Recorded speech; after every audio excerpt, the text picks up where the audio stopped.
I noticed an increase in defects on the final assembly line this week. Have you seen the inspection report? Yes, the inspection report shows that the defect rate has increased by 8%. I think the root cause is the outdated soldering process. Exactly. I propose a process improvement using automated soldering machines.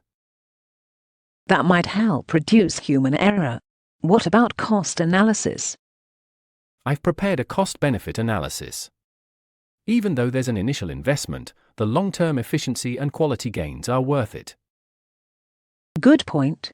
We'll need to conduct a pilot test. Agreed.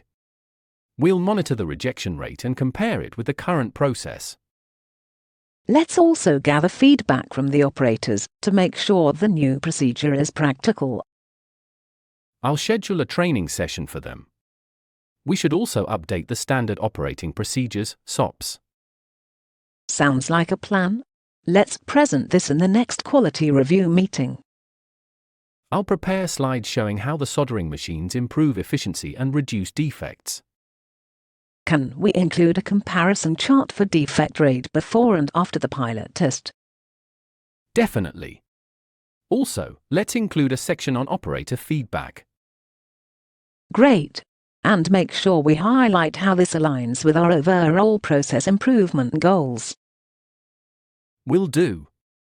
I'll also propose a quarterly quality review meeting to track progress. Excellent. This could be a benchmark case.